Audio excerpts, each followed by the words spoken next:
이번 시간에는 은혜로부터 떨어져 나감이라는 주제로 히브리서 10장 말씀을 함께 살펴보도록 하겠습니다.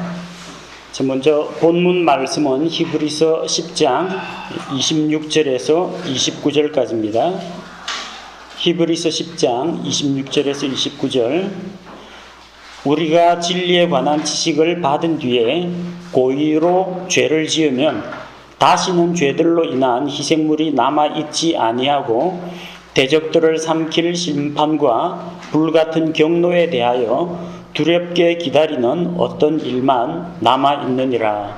모세의 율법을 멸시한 자도 두세 증인으로 인해 긍휼을 얻지 못하고 죽었거늘 하물며 하나님의 아들을 발로 밟고 자기를 거룩히 구별한 언약의 피를 거룩하지 아니한 것으로 여기며 은혜의 영께 무례히 행한 자가 당연히 받을 것으로 생각되는 형벌은 얼마나 더 극심하겠느냐. 너희는 생각해보라.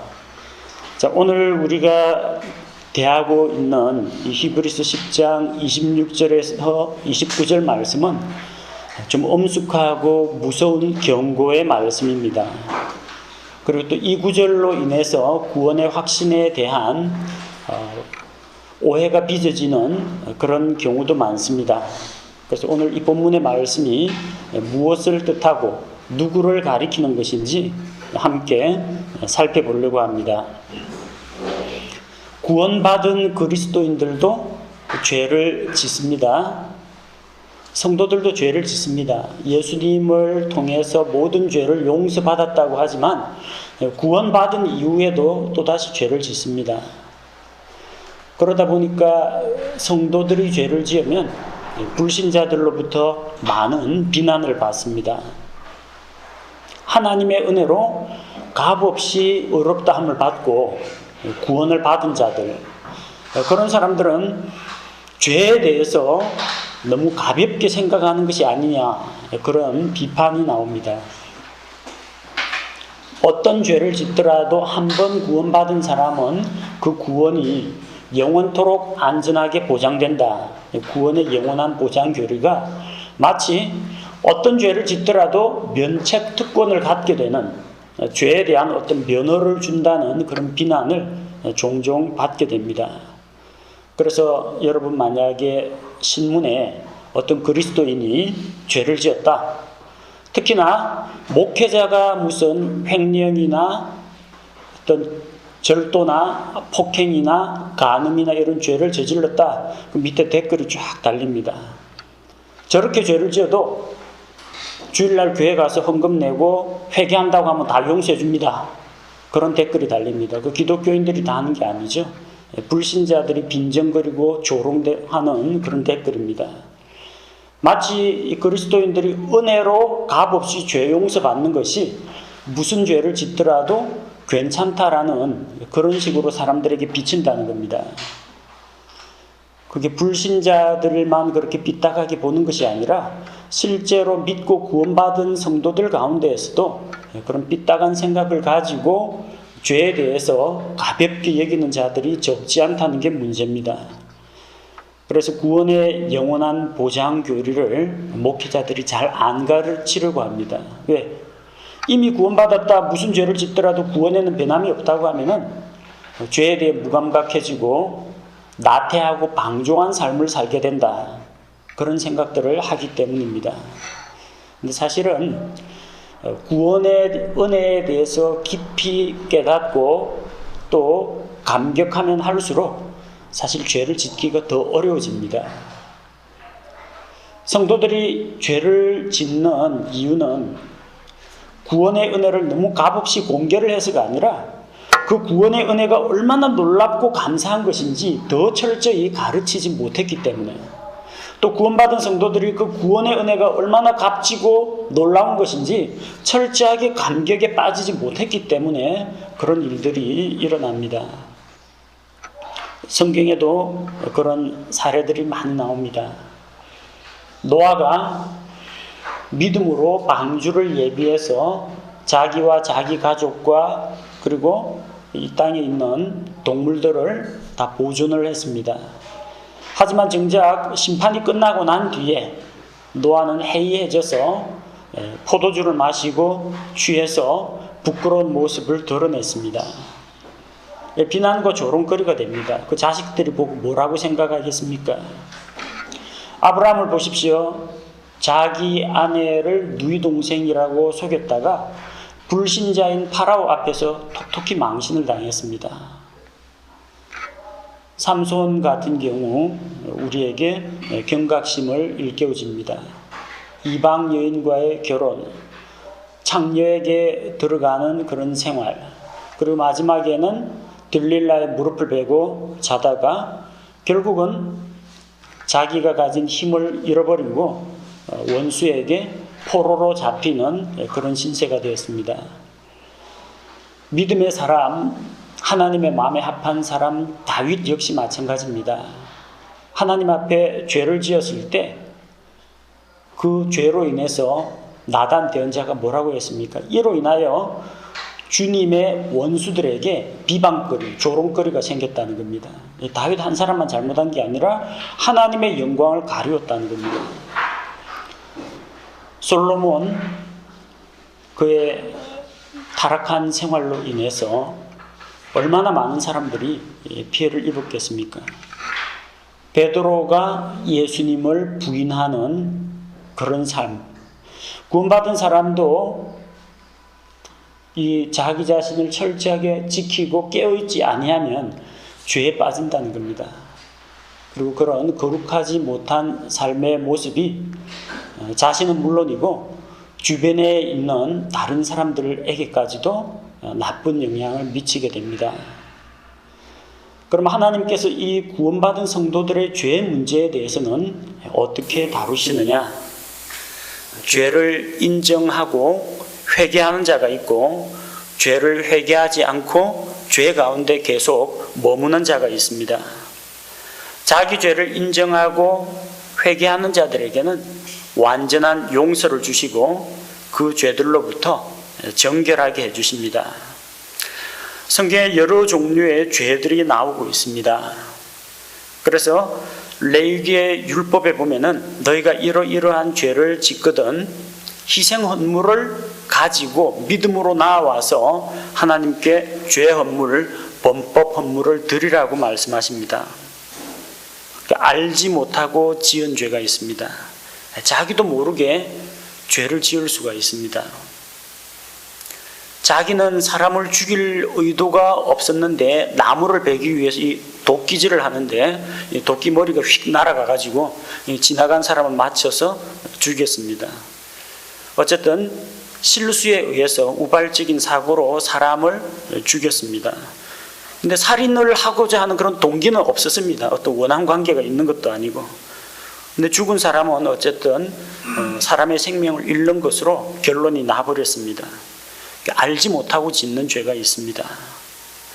혹은 교육을 받지 못해가지고 하나님의 율법을 알지 못하는 자들이 실수로 죄를 짓는 그런 일들도 있습니다.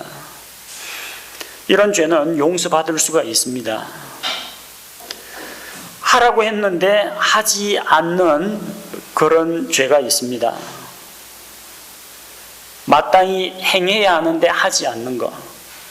예를 들어서 가난한 이웃을 도와주라고 했는데 적극적으로 나서서 선을 행하지 않는 것, 이것도 역시 죄입니다.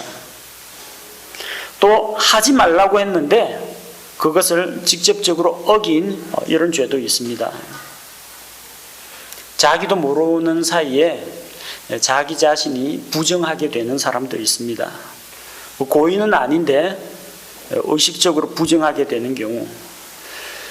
예컨대 자기 가족 중에 한 사람이 갑자기 자기 옆에서 죽으면 원하는 바는 아니지만 시체를 가까이 하게 됩니다. 그렇게 하면은 어쨌든 부정한 자가 됩니다. 그러면 그는 자기 몸을 씻고 정결하게 하는 예식을 행해야 됩니다. 자기가 스스로 더러운 것, 부정한 것을 먹거나 만지거나 한 건 아니지만 더럽혀지는 수도 있다는 겁니다. 그것도 역시 하나님 보시기에는 죄와 허물이 됩니다.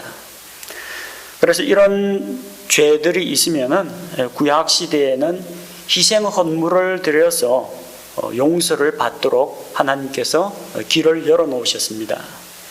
뭐 짐승 잡아가지고 바치면은 하나님이 용서해 주신다, 그게 아니라 그 짐승을 바치기 위해서는 하나님께 대한 신뢰와 믿음이 있어야 됩니다.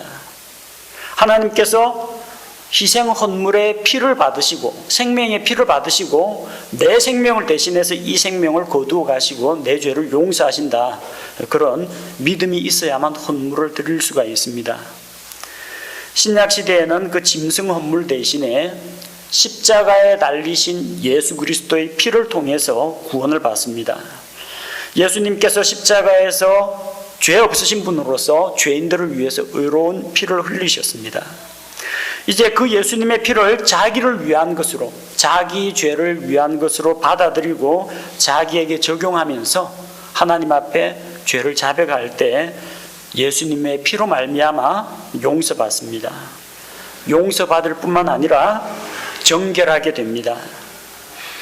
요한 1서 1장 9절 말씀에 보면, 만일 우리가 우리의 죄들을 자백하면 그분께서는 신실하시고 의로우사 우리의 죄들을 용서하시며 모든 불의에서 우리를 깨끗하게 하신다고 했습니다. 그래서 이렇게 희생 헌물의 피를 의지하여, 예수 그리스도의 피를 의지하여 죄를 하나님 앞에 가지고 나와서 회개할 때는 용서를 받습니다.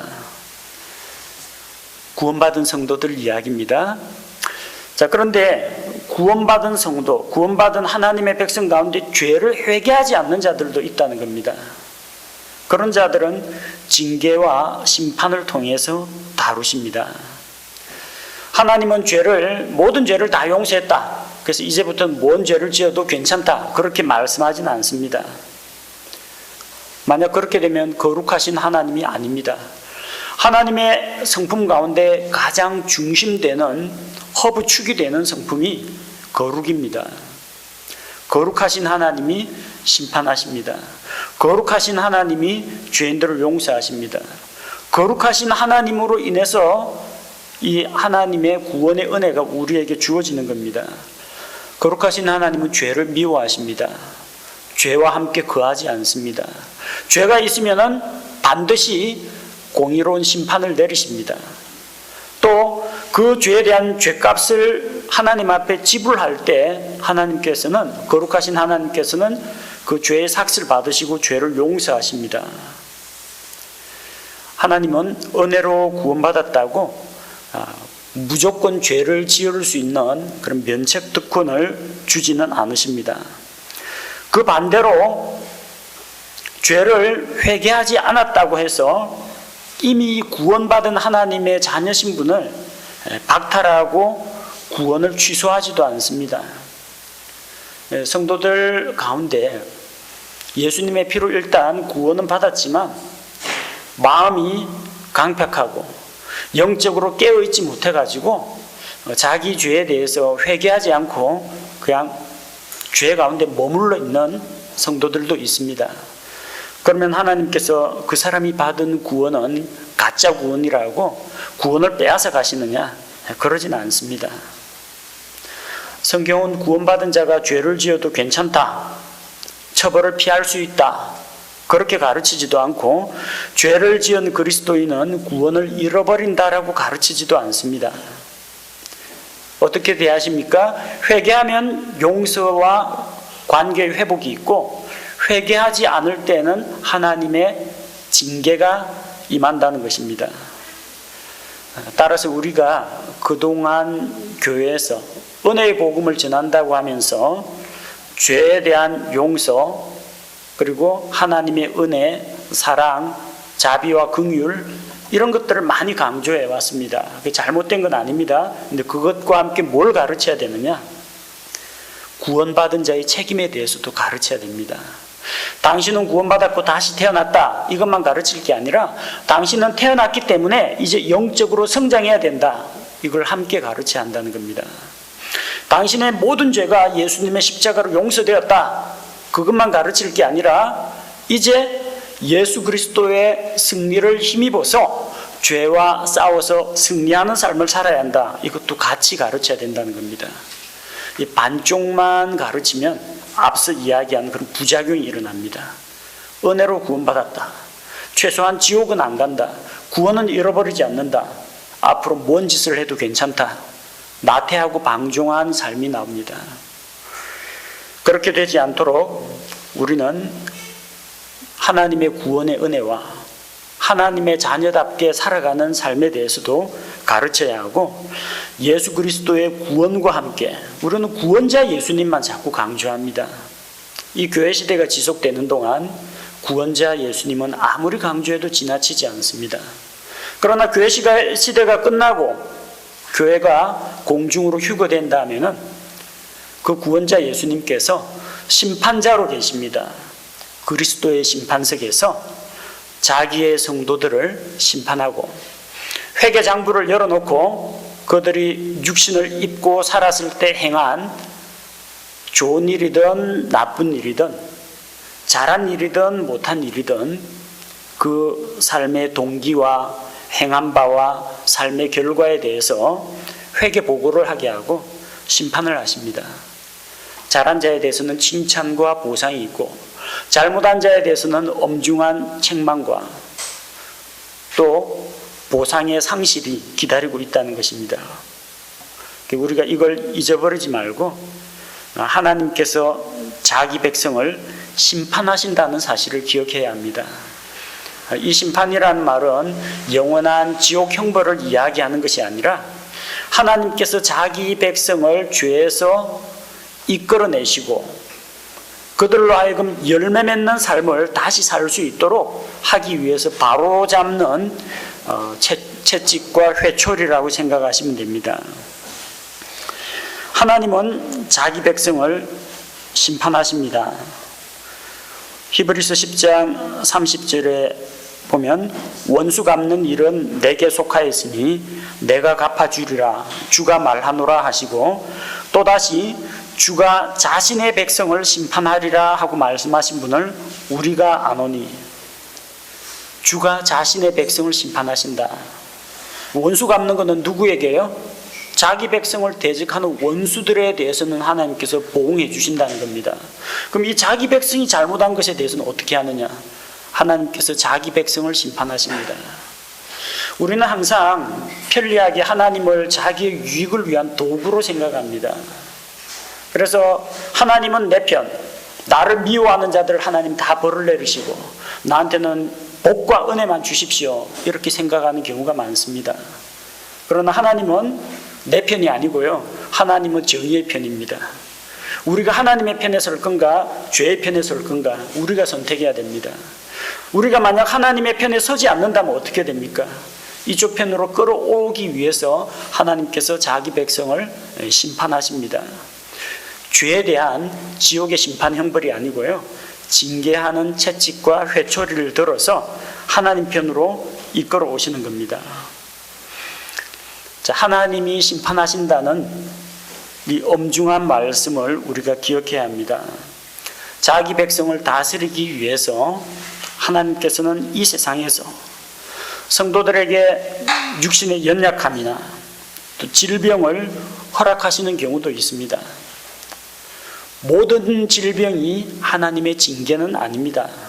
그 가운데는 건강관리 소홀히 하고 위생관리 잘못해가지고 혹은 유전적으로 앓는 그런 질병도 있습니다. 근데 어떤 경우에는 질병과 육신의 연약함이라는 것을 도구로 사용하셔서 하나님께서 자기 성도들을 채찍질하는 경우도 있습니다. 그러다가 최고의 징계, 가장 수준 높은 가장 엄중한 징계가 무엇이냐? 육신의 죽음입니다. 심지어 죽여서라도, 죽으면 이 세상에서 죄 지을 기회는 없겠죠. 죽으면 이 세상에 다른 성도들에게 사회에 해를 끼칠 일도 없습니다. 죽으면 이제 더 이상 하나님의 명예를 훼손하는 그런 일도 없을 겁니다. 빨리 죽여가지고 데려가시는 겁니다. 하나님이 보고 싶어서 천국 데려가는 거 아닙니다. 땅에서 더 이상 나쁜 짓 하지 말라고 데려가시고 나중에 그리스도의 심판석에서 다루시겠다는 겁니다. 그리스도의 심판석에서 책망을 당하고 부끄러움을 당하고 자기가 쌓아놓았던 보상을 잃어버리는 그런 일을 대가로 지불해야 합니다. 우리는 우리 죄에 대한 대가를 예수님께서 대신 치러주셨습니다. 믿는 자들의 모든 죄는 십자가에서 예수님께 전가가 되었고 하나님께서는 십자가에 달리신 예수님을 심판하셨습니다. 그래서 예수 그리스도의 의는 우리에게 덧입혀주셨습니다. 죄의 삭을 예수님의 의로운 피로 대신 지불하셨기 때문에 우리는 죄에 대한 대가로 죄의 삭은 사망이요, 사망의 형벌, 지옥의 형벌, 꺼지지 않는 불호수속의 형벌은 받지 않습니다. 그러나 하나님께서 우리에게 은혜로 주신 그 구원을 소홀히 하고 말씀에 불순종한 삶을 사는 것에 대해서는 대가를 지불해야 됩니다. 예를 들어서 나쁜 친구들과 어울려 다니다가 죄를 저지릅니다. 폭행 사건에 휘말립니다. 싸우다가 한쪽 눈을 잃어버렸습니다. 친구들 만나가지고 술 마시다가 알코올 중독이 되었습니다. 부모가 아들이니까 비록 그렇게 만신창이가 되었더라도 돌아오라 하고 받아줍니다. 용서해 줍니다. 하지만 상처받은 그 흔적은 그대로 남게 된다는 겁니다. 폭행 사건에 휘말려 가서 법에서 벌금이든 징역이든 형벌을 받았습니다. 근데 한쪽 눈 잃어버린 것은 다시 눈이 생겨나지는 않습니다. 그동안 술 취하고 방탕한 삶을 산 것에 대해서 부모님이 받아주고 용서합니다. 하나님도 그래 돌아오라 받아줍니다. 근데 알코올 중독으로 인해서 간에 무리가 왔는데 이거는 낫지를 않습니다. 죄의 상처는 그대로 남아있다는 겁니다. 다윗은 바세바와 간음을 하고 그녀의 남편 우리아를 전쟁터에서 사지로 내몰아서 죽였습니다. 거짓말을 했고 간음을 했고 살인을 했습니다. 나단 대언자 앞에서 그가 죄를 회개했습니다. 내가 죽게, 오직 죽게만 죄를 범하여. 하나님 앞에 회개할 때 대언자를 통해서 주께서 당신의 죄를 용서하셨습니다. 죄에 대한 용서는 받았습니다. 하지만 이 일로 인하여 원수들이 기뻐하고 하나님의 영광을 가렸기 때문에 그 죄의 씨앗은 당신이 거두어야 됩니다. 뭐라고 했습니까? 나단 대언자가 찾아와가지고 어떤 가난한 사람의 양을 부자가 잡아먹은 이야기를 전해줬죠. 다윗이 분노하면서 누가 감히 이런 일을 행했느냐? 그 사람은 마땅히 양 4마리로 갚아야 한다. 레위기 율법에 의하면은 양을 훔쳐간 자는 4배로 배상을 해야 됩니다. 그래서 하나님께서 다윗아 너 잘못했지만 내가 용서해 줄게. 마음 편하게 살아라. 이게 아닙니다. 징계가 따랐습니다. 다윗이 바세바와의 사이에서 낳은 그 아이가 시름시름 앓다가 죽어버렸습니다. 그리고 다윗의 이런 나쁜 행실을 그 아들이 다 지켜보고 있습니다. 암논이 압살롬의 누이 동생 다말을 욕보이고 그 일로 인해서 압살롬이 암논을 죽여버립니다. 그리고 나중에 압살롬은 다윗과 화해를 하지만 다윗 왕을 반대해서 반역을 일으킵니다. 그러나 전쟁터에서 결국 요압의 창을 맞고 압살롬이 죽습니다. 그 이후에 아도니아가 자기 자신을 높여서 스스로 왕이 되려고 했습니다. 아버지가 왕위를 물려주지도 않았는데 자기 스스로 셀프 위임식을 해서 자기 스스로 왕이라는 걸 선포했는데 다윗은 솔로몬에게 왕위를 물려주었습니다. 아도니아는 반역자입니다. 아도니아 나중에 솔로몬에게 죽습니다. 양 4마리가 죽었습니다.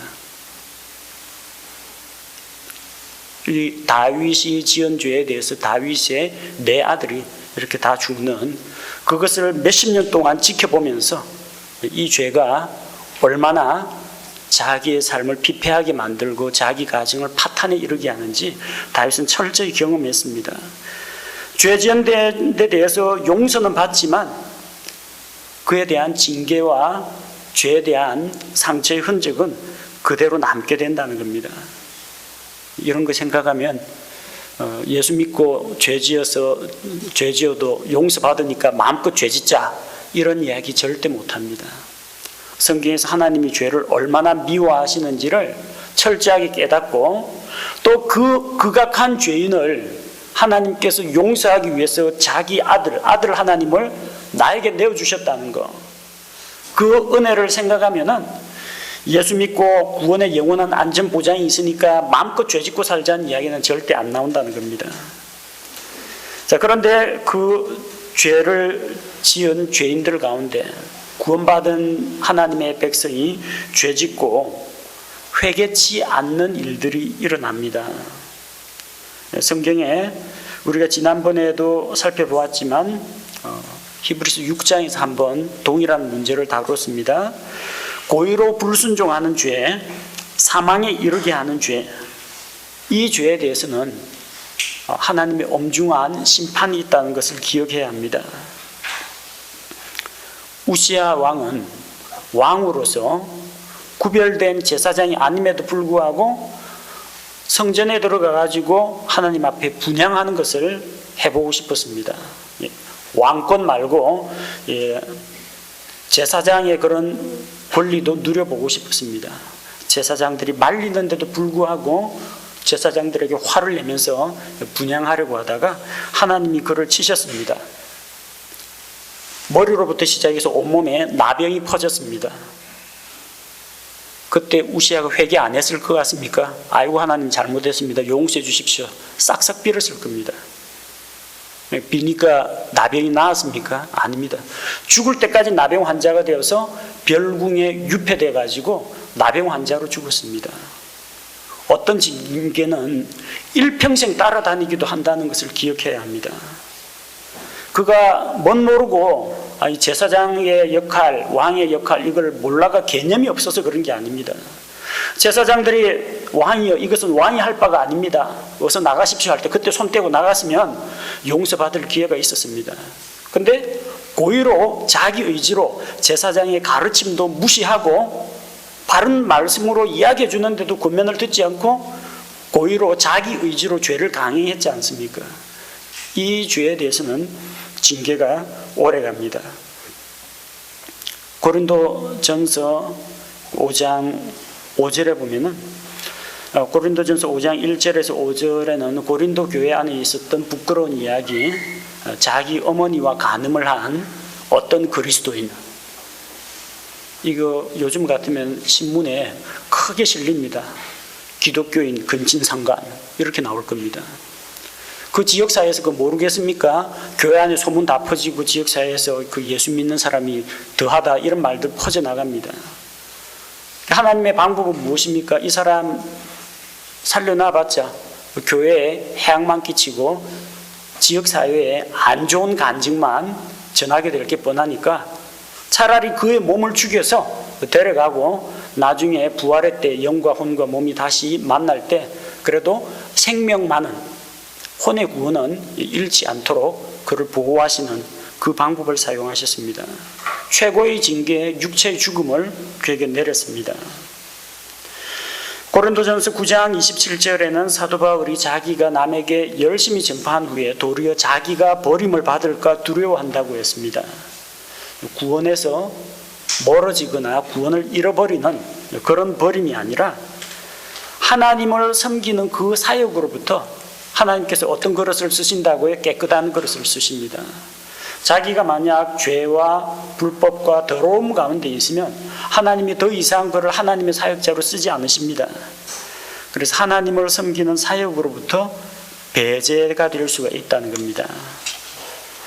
히브리서 10장의 이 내용은 성도들이 짓는 죄에 대한 이야기입니다. 그 중에 특히 성도들이 고의로 죄를 짓고, 고의로 죄를 짓는다는 것은 뭡니까? 자기 의지로, willingfully, 자기 의지를 가지고 죄를 강행하는 겁니다. 옆에서 말리고 권면하는 것도 듣지 않고, 몰라서 짓는 게 아닙니다. 의지적으로 하나님께 반역하는 그런 죄입니다. 그런 자들은 하나님께서 예비하신 최상의 것, 구원에 더불어 수반되는 것들, 구원에 동반되는 것들이 있다고 했죠.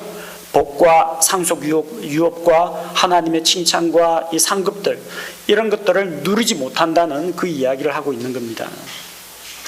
그래서 히브리서 10장 26절에 고의로 죄를 지으면 다시는 죄들로 인한 희생물이 남아있지 아니하고, 이것은 앞서 우리가 히브리서 6장에서 살펴본 다시 새롭게 하여 회개에 이르게 함이 불가능한 죄와 같다는 겁니다. 그리고 지난번에 살펴본 요한일서 5장 16절에서 17절, 사망에 이르게 하는 죄, 영원한 지옥을 말하는 게 아닙니다. 하나님의 최고의 징계, 육신의 죽음을 내리는 그런 죄와 같은 부류에 속합니다.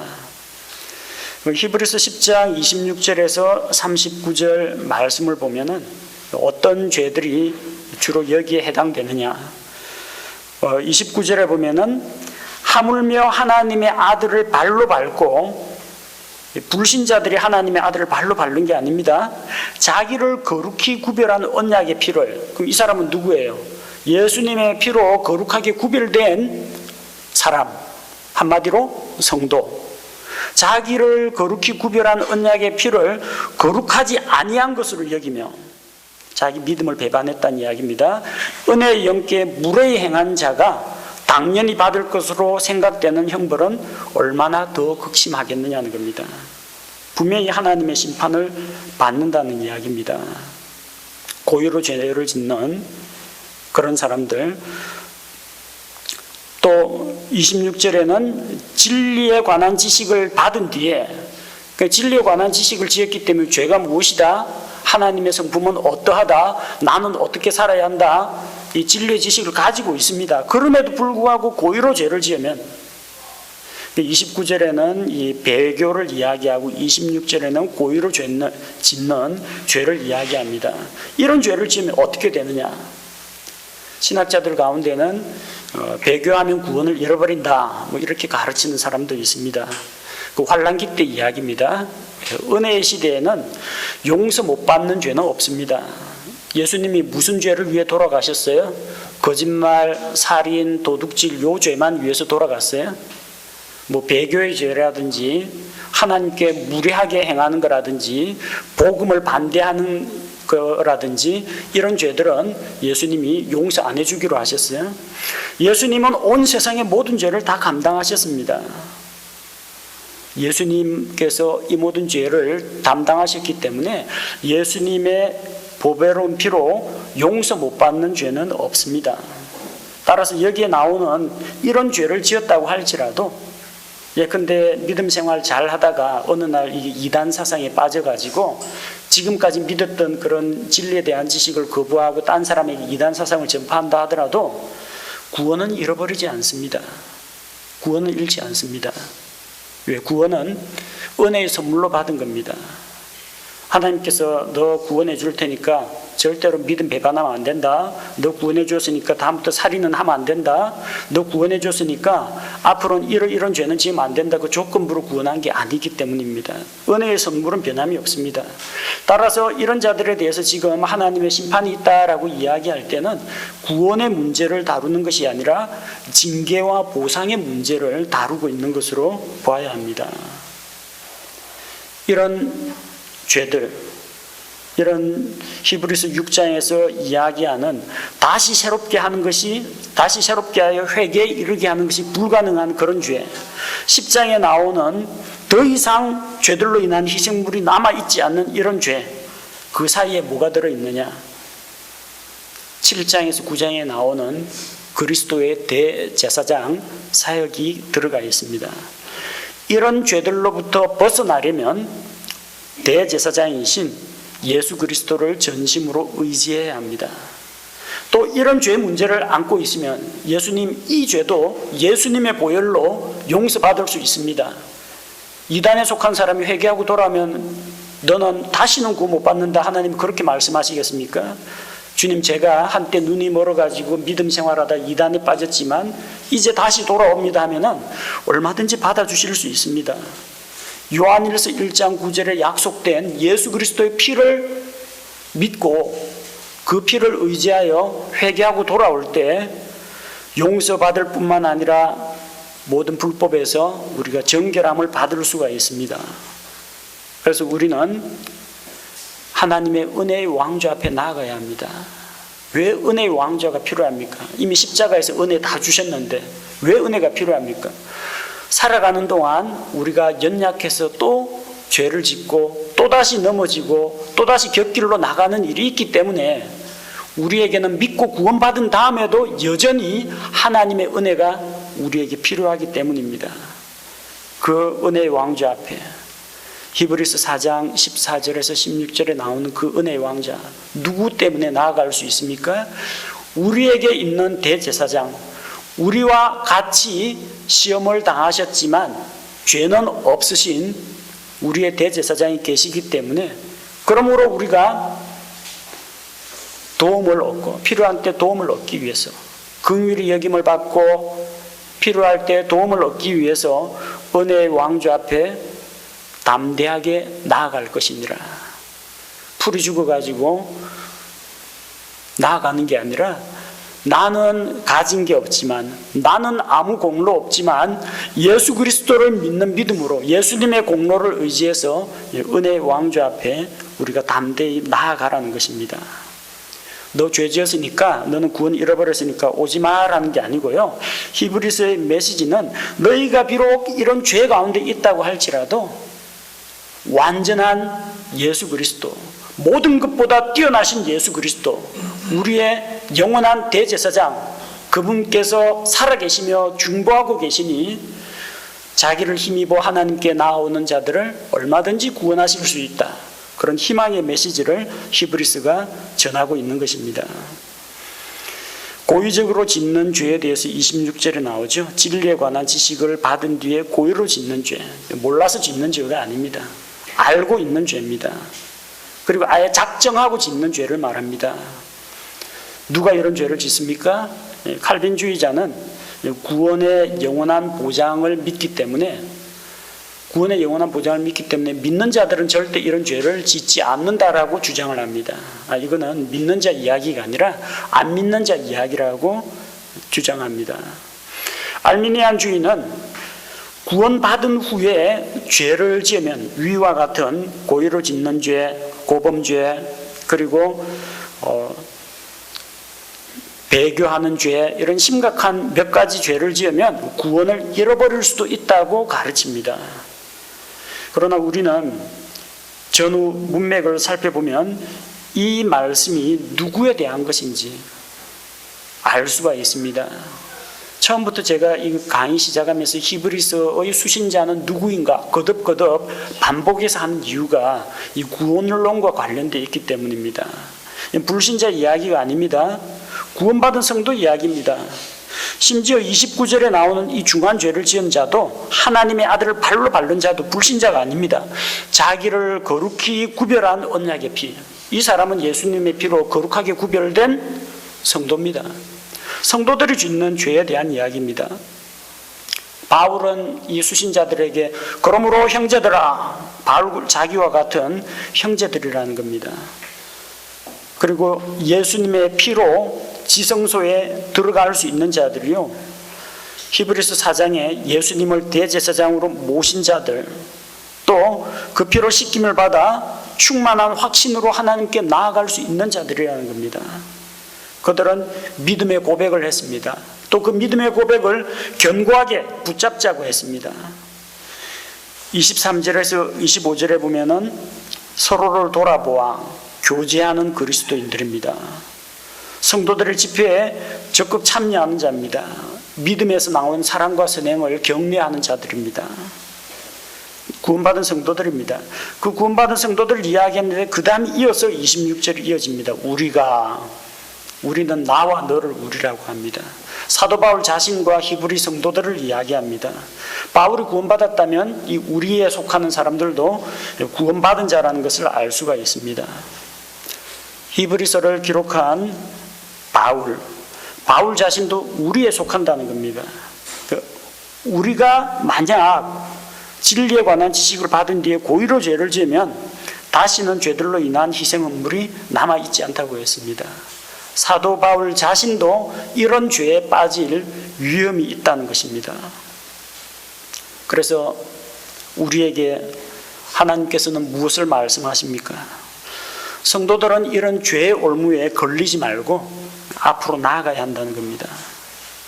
구원받았으니까 이제 다 끝났다, 무언 죄를 지어도 괜찮다, 그게 아니라 빛의 자녀로서 우리가 하나님 앞에서 선한 간증을 드러내면서 살고 완전한 광명으로 나아가고 사람들로부터 우리의 선한 행실을 보고 하나님께 영광이 돌아가는 그런 삶을 살아야 한다는 겁니다.